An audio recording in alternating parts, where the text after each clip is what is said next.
Okay everyone, this PowerPoint is on Squealer, in case he comes up as one of your character questions. Now, the key thing, if you remember from the Stylistic Devices PowerPoint, Squealer is a representative of propaganda, the propaganda machines that totalitarian regimes like that of Napoleon's depend upon. So remember that he is a propagandist. He represents that propaganda machine that other dictators rely upon. Also, think about that word squealer. To squeal means to betray someone, and think of all the betrayals that Squealer really has a hand in. Okay, let's get going. Okay, the key thing that we need to remember about Squealer is how he abuses language, how he uses his rhetorical gifts to ensure that Napoleon's view on life is upheld, and that any form of questioning, not that there would be any, but if there were any form of questioning as to why animalism has developed in a particular way, Squealer is there to use language to put forward Napoleon's party policy. And remember, that is party policy that has nothing to do with anything other than Napoleon's ego. Okay? Now, I think it's important too that we remember that Squealer is, I suppose, amoral rather than immoral. Immoral means that you know something is wrong and yet you still do it, that you do something that is against morality. But Squealer is amoral. He doesn't have a morality. He has a complete lack of conscience. He has unwavering loyalty to his leader. And why is that? Well, that's because Squealer is he's at the status level that he currently sits at because of Napoleon. And you can imagine that if Napoleon ever were to be usurped, if anybody were ever to take his place, Squealer would probably serve that usurper just as loyally and just as adamantly as he serves Napoleon. He's amoral. He doesn't have any morality. All he has is self-interest. Self-interest. That's what he serves. Self-interest. Okay, the first time that Squealer is mentioned, if you look at the novel, the first time that we hear tell of him, he's skipping from side to side and he can turn black into white. Now, in terms of the triumvirate of the pigs, you've got that physical power from Napoleon, you've got that intellectual power from Snowball, and you've got this rhetorical power that Squealer has, the ability to turn black to white. He can make you believe anything. And remember, that idea of turning black to white seems quite simple here in chapter 2, but really what he can do is he can rewrite history. He can make Snowball, the architect of animalism, the hero of animalism at the Battle of the Cowshed, he can make Snowball a traitor. So turning to black to white sounds quite innocuous or harmless here. Innocuous. But it's actually so very dangerous, because he can turn black to white. He can make truth untruth. He can change history. That's an immense power that he has.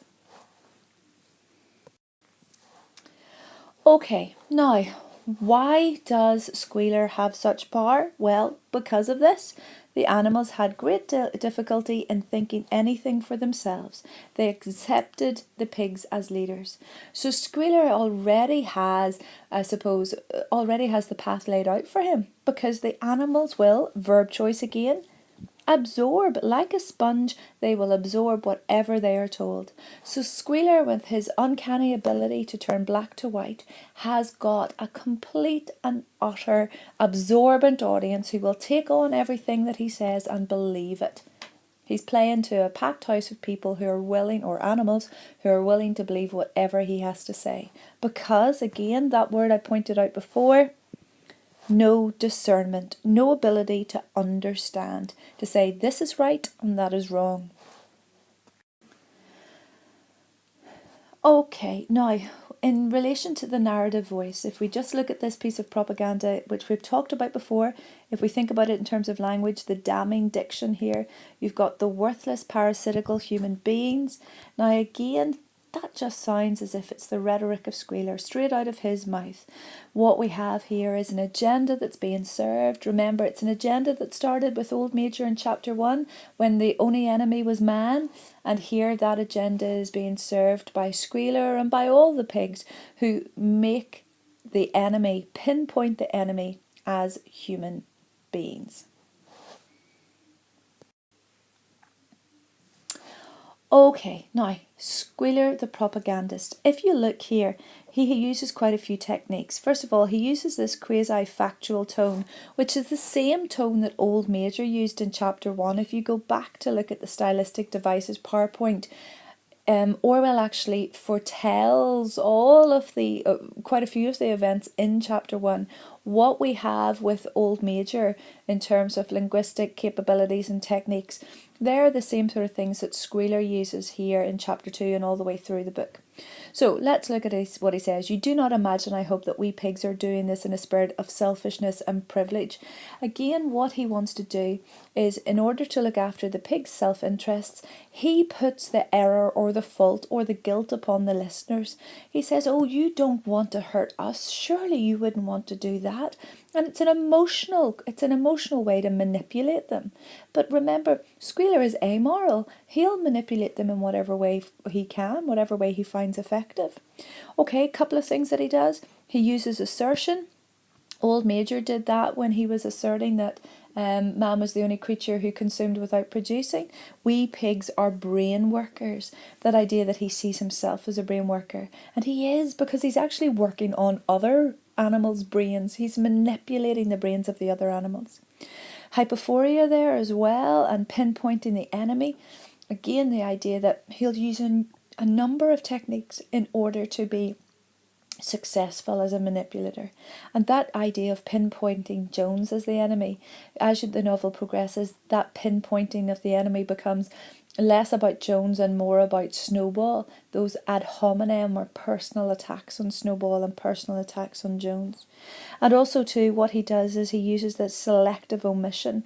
Remember, he only picks out what's good, what's good to say about animalism, what's good to say about Napoleon's regime, leaves out all the nasty bits. And of course, putting the emphasis on the pronouns there, you, we're watching over you, we're doing this for you, you wouldn't want to make us feel bad for the things that we are doing. So what he really wants to do is always puts the onus, O-N-U-S, always emphasizes, puts the onus on the audience to do what's best for animalism, do what's best for the pigs who are the brain workers protecting animalism. And anything that sounds like self-interest in relation to the other animals, well, that's against animalism and it's against the best interests of the pigs, who after all are their leaders, who are working so hard for everyone else. I think it's important that you remember in chapter 4, the Battle of the Cowshed, Squealer's not there. Napoleon's not there. Squealer isn't there either. They're conspicuous by their absence. There's a nice wee phrase, conspicuously absent. Why? Because they're cowards. They're cowards. When it comes to actually putting your life in the line for something like Snowball, when you look at Snowball and it says how he flung himself at Jones and the men, that verb choice flung shows his devotion to animalism. Now that's not what we have here with Squealer and Napoleon. Their devotion is to themselves, not to a set of beliefs. Okay, now, I just used this quotation from chapter 5 about the dogs. Remember, the dogs were fierce-looking wolves. They wagged their tails to Napoleon in the same way as they used to do with Mr. Jones. And I just wanted to point out this wee phrase here, that if the dogs are Napoleon's shield, then Squealer is Napoleon's sword. He is the psychological, rhetorical power force within the novel, and here you have that match with the physical force of Napoleon and the dogs. So remember, that's a nice wee phrase, that if the dogs are Napoleon's shield, Squealer is Napoleon's sword. Okay, and then With Squealer too, he speaks to the other animals and he says that he hopes they appreciate the sacrifice that Comrade Napoleon has made. And again, that word sacrifice is really important, because if you look at the PowerPoint that I did in relation to Snowball, Snowball requires Boxer to make sacrifices. Remember his sun hat? He requires Molly to make sacrifices, her love of ribbons. And again, you have this idea that sacrifice is demanded. But what has Napoleon ever sacrificed? Nothing at all, absolutely nothing.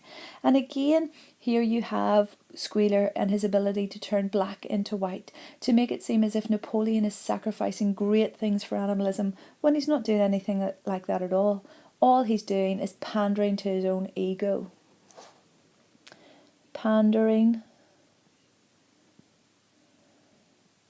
to his own ego. Again, as I mentioned before, this idea of emotional manipulation. Look at this for a wee quotation. Everything that they did was for the benefit of themselves, and not for a pack of idle, thieving human beings. Now, who do you think it is that has put it into their head that everything the animals do is for themselves and not for a pack of idle, thieving human beings? Again, that's the propaganda of Squealer coming through in the narrative voice.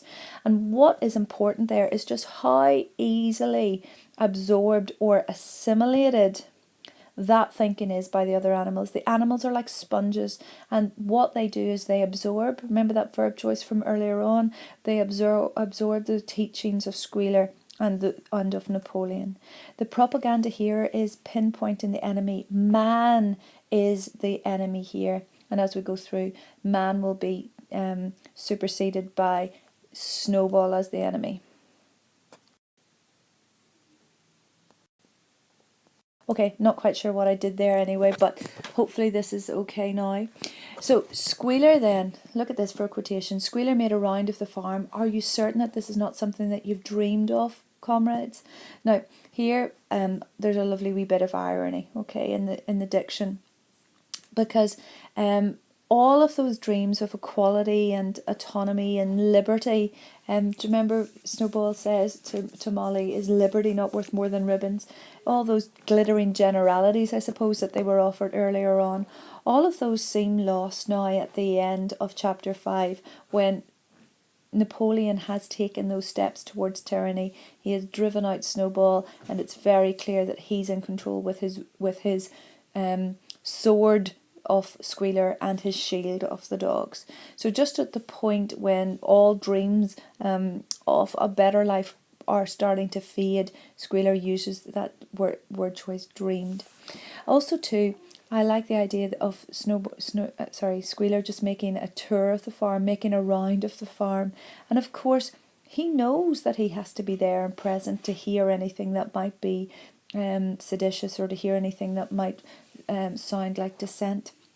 And therefore he's keeping his presence on the ground so he can listen out for those people who might be dangerous and therefore will need to be eradicated from the farm.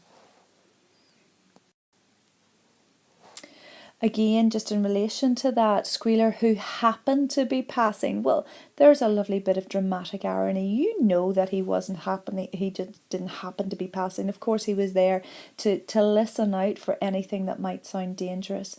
And also too, that he's got 2 or 3 dogs with him at the time. Now, I think this is important, not just for the matter-of-fact tone of happen to be there and the dramatic irony that you pick up as a reader, but it's clear to us, as you can see, that psychological and physical pressure are always at hand, that the animals are just always going to be controlled. They're never going to have a second just by themselves to think, is this right, is this wrong? Not that they ever do think, not that they get to that stage, but that psychological and physical pressure is always there. Now, this is a good one, because when you're trying to think about how effective Squealer is as a propagandist, of course he's extremely effective, but there are limitations to that. And I think this is a good one to show you the limitation placed upon Squealer, because If he were 100% committed to his success, if he knew that everything that he said would be accepted in a way that it was without challenge, why are the dogs there? So you've got 2 or 3 dogs there to reinforce, to apply that physical threat if the psychological threat were not enough. So is Squealer successful? Yes, of course he is. But is he 100% successful? No. Obviously, there's a weakness, and that's where the dogs come in. And the fact that he has to be just passing with 2 or 3 dogs at that moment reinforces that he needs his psychological pressure to be reinforced by physical threat. Okay. Again, if you just look at the techniques, I seem to start each one of these slides with again, but if you look at the techniques anyway, we've got assertion and guilt there to be used to emotionally manipulate the other animals. Now, in terms of little words to remember, if you read this quotation, with all the brain work we have to do nowadays, would you not rob us of our repose? Now, rob, look at that wonderful verb choice, because what it does is, again, it puts the onus back on the animals to think, oh my gosh, how could we be so selfish? We're not looking after our leaders in the way that they needed to be looked after. But also there's a sense of irony as well. What power do the other animals have to rob? They have no power at all, and Squealer realises that. So if you just look, we and Squealer know that this is untrue, but the word is used to make the animals feel guilty and to ensure their compliance, to ensure that they will do whatever Squealer wants them to do. Emotional manipulation of the highest order. Okay, now, when we talked about Squealer and his success, here's another thing too. Squealer made excellent speeches on the joy of service and the dignity of labour, but the other animals found more inspiration in Boxer's strength and his never-failing cry of "I will work harder." Now that's a great little point, because Squealer can make his excellent speeches, he can use his language to manipulate, but words only carry so far. It is the actions of Boxer and his strength that really cause the other animals to feel inspired. So Snowball can use all the linguistic capabilities that he's been given. He can exercise his brain, but when it comes to true inspiration, true devotion, it won't be found when we look at Squealer and his propagandist machine. That devotion can only be stirred where there's an emotional connection, and that emotional connection is how the other animals feel about Boxer. So the emotional connection that they have to Boxer far outweighs any sense of logical or rational connection to Squealer and his facts and statistics and his excellent speeches. So the limitations placed upon Squealer are perhaps made more obvious with this little quotation, that it will be Boxer and his strength that inspires the other animals, not Squealer and his clever use of language. Now, when we first met Squealer, we realised that he could turn black into white, which seemed, if you remember the word, innocuous, harmless at the time. Doesn't sound like such a threatening thing, a wonderful capability. But look, here's what it can do. That ability to turn black into white allows him to rewrite history. Our leader, Comrade Napoleon, announced Squealer speaking very slowly and firmly. Now, again, if we look there at those adverbs, speaking slowly and firmly, i.e. it gives us that implication perhaps that he is determined to get this message out and for it to be accepted. Has stated categorically, comrades, Snowball was Jones' agent from the very beginning. Yes, from long before the rebellion was ever thought of. Now, it's so important that he can change the animal's interpretation of events that they actually lived through. What a power has he? What you have to realise is that, again, this pig is using tactics. Snowball used tactics, Napoleon has used tactics, and Squealer has tactics too. And what they're doing is changing the past in order to make sure the present is as they want it to be and shape the future the way they want it to be. Rhetorical questions, something that any persuasive speaker will use, and of course Squealer uses them. Did we not see for ourselves how he attempted, unfortunately without success, to get us defeated and destroyed at the Battle of the Cowshed? Now, that idea that Squealer uses the phrase, did we not see for ourselves, a wonderful little bit of dramatic irony, because you remember from chapter 4 that Squealer was conspicuously absent, so of course he didn't see for himself, We can laugh at it as a reader. We can understand the dark comedy in that. But really, when you think about it, the implication for the other animals, they don't remember that Squealer wasn't there. They don't even remember what happened now, because history has been changed. Remember, history belongs to the victors, and it's the victors who write the history books. And here you have Squealer rewriting that particular chapter out of history. Now, the animals, just going to have a wee drink of coffee. The animals all remembered, or thought they remembered.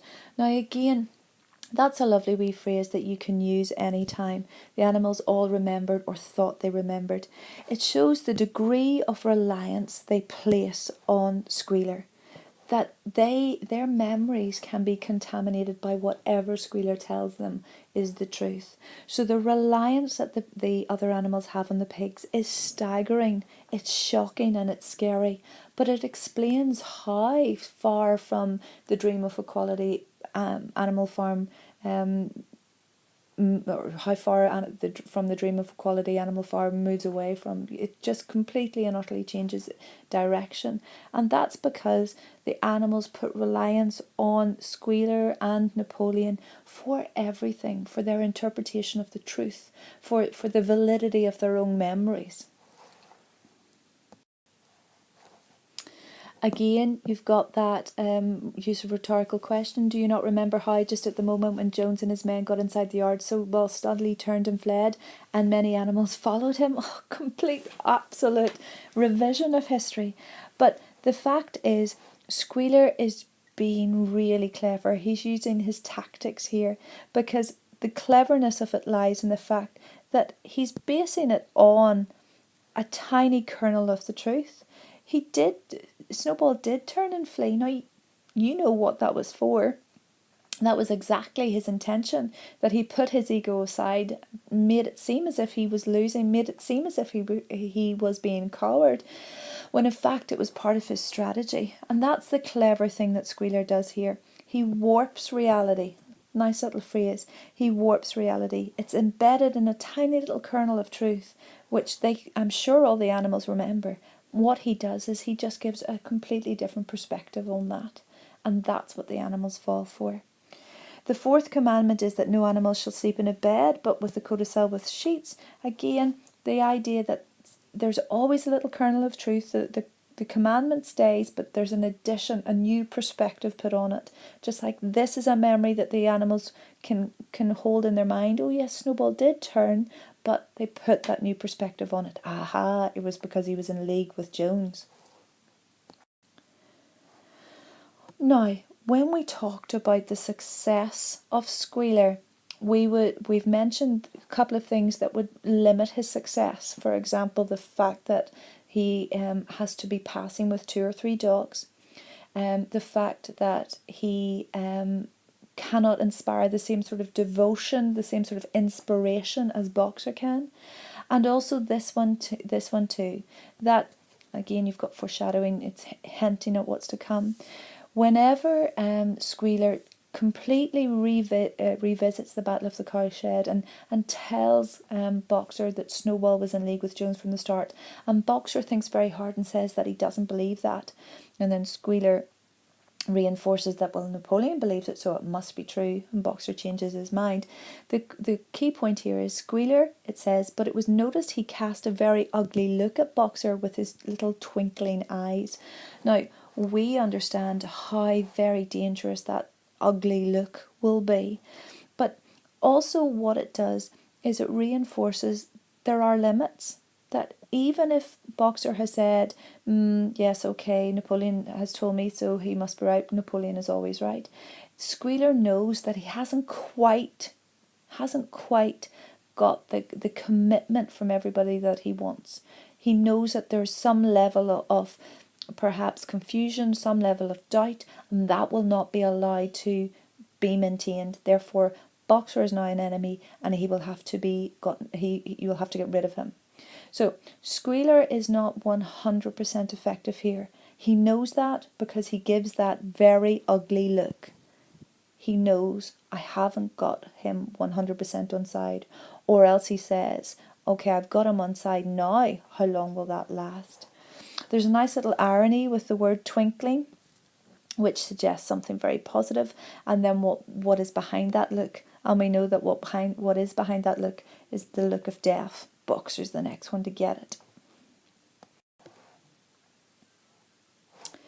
Okay, with Squealer then we have that idea that he is the one who tells the other animals that Beasts of England is no longer needed, that the rebellion is now complete.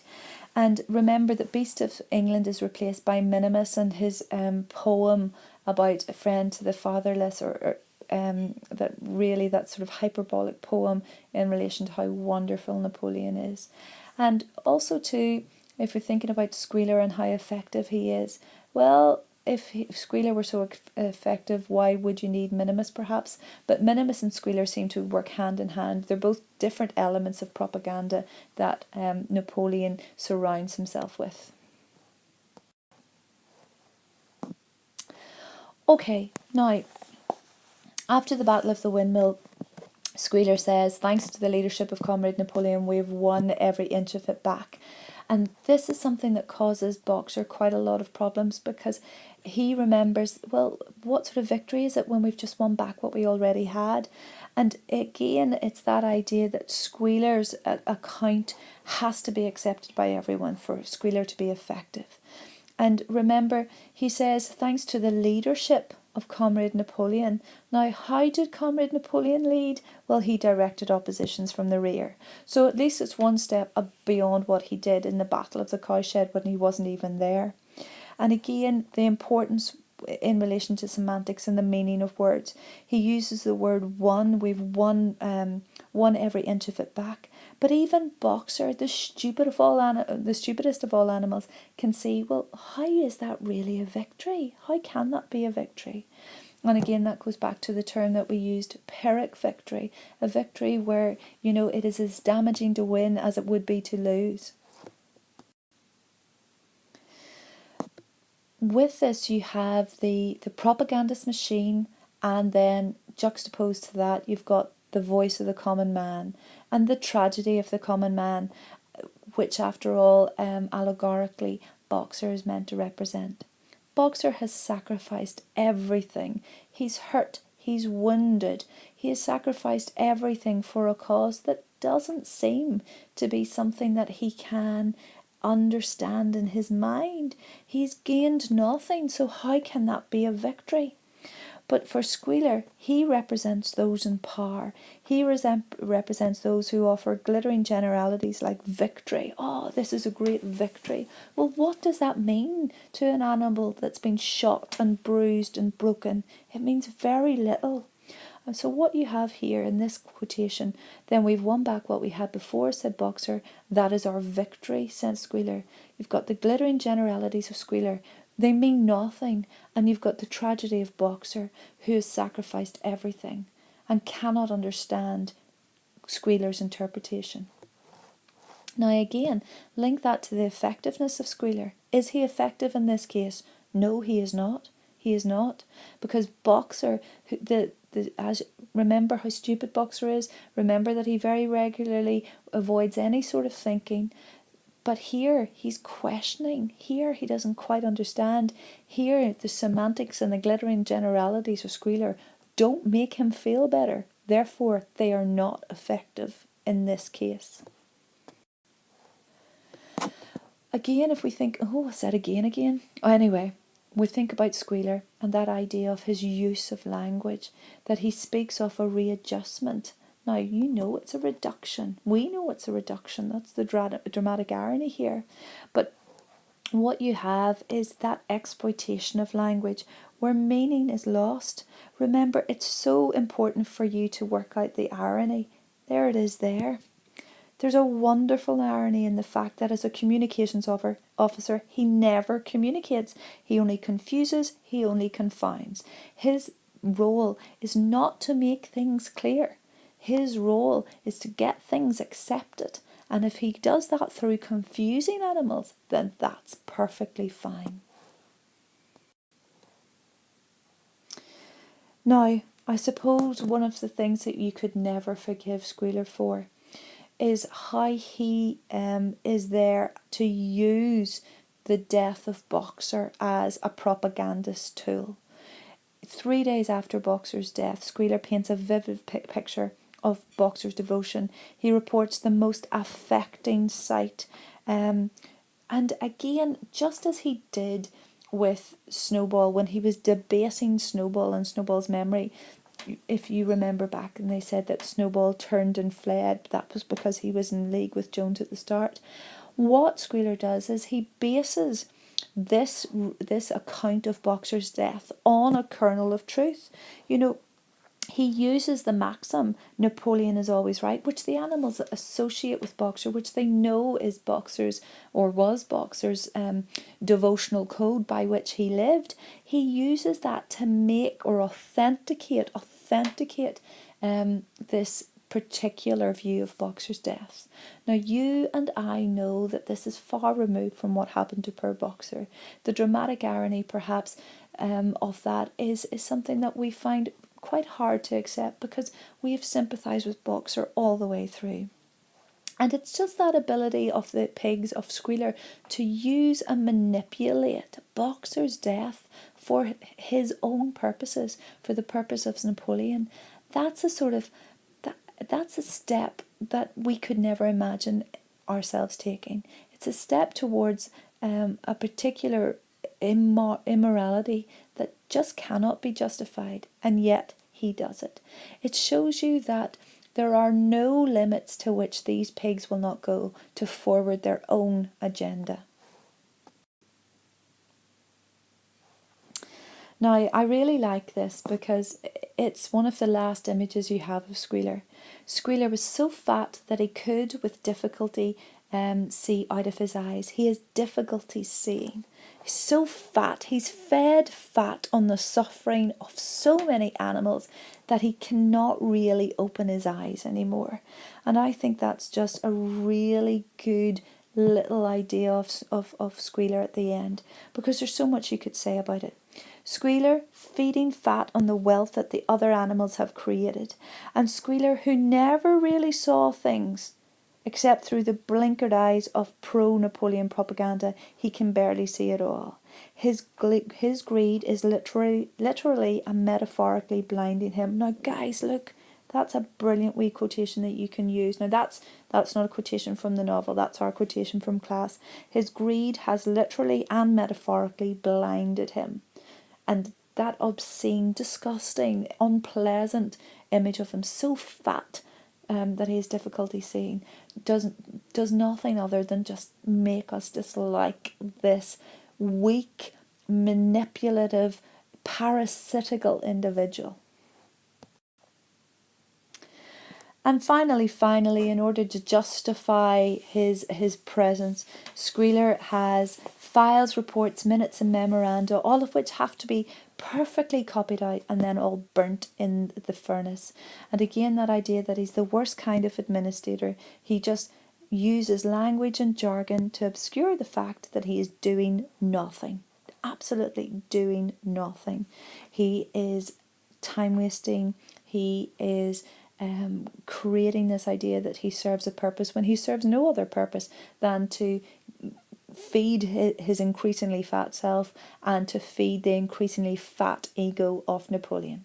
So if it came to a Squealer question, there are many things that you can say in terms of language, all those wonderful techniques that he uses, some of which are indeed techniques that were first used by Old Major in chapter 1. Remember, Old Major used them in chapter 1 to inspire, to give hope, to create this idea that there could be a utopia for the animals. Squealer uses the same techniques, not to inspire, not to give hope, but to control.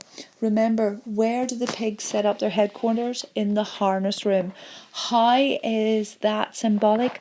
Because Squealer uses language to harness and control and keep a tight grip on the animals, on the way they live their life, and even on the way they think. Is he successful? Yes, of course he's successful. Is he 100% successful? No. There are limits to that success, and we've explained them in this PowerPoint. Okay, that's that one done.